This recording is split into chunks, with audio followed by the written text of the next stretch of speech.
Hello guys, good afternoon. So, nandito pala ako sa aming likod bahay. So, tingnan nyo, napakabasa po yung ulan kasi grabe po yung ulan kagabi.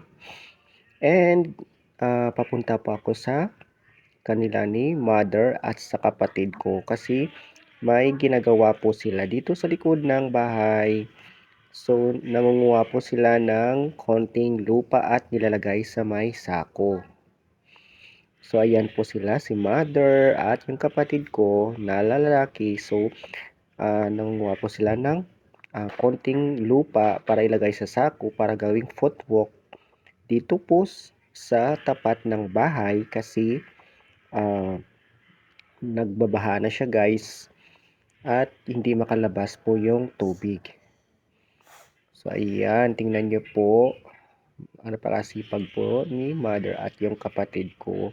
So, magagawa sila ng way para may tatapakan kami. And then, ayan, palabas po ako yan dito sa bahay. So, dito po yung kanal namin.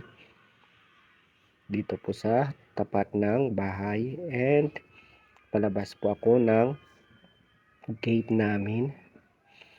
So, ito po yung sitwasyon ngayon sa tapat ng bahay. Kunting baha. Kasi ang yung mga tubig guys, galing yan sa taas din namin. Sa may Burantoy basketball court. Siyempre, mababa ditong part na to. Kaya dito po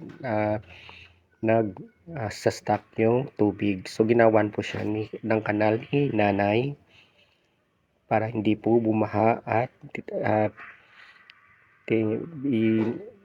inanan po ng mga lupa para tumaas po dito po sa tapat ng bahay yung sa tapat ng bahay namin para hindi po siya pasok ng mga tubig. So ayan guys, yung mga tubig hindi na siya makalabas kasi doon sa likod ay simento na, so marami na siyang mga bahay, sinimento na at hindi na makalabas yung tubig.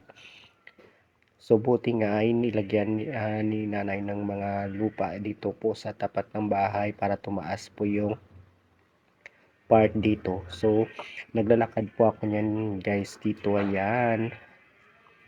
So ito yung dati yung ginawa nila ng mga footwalk.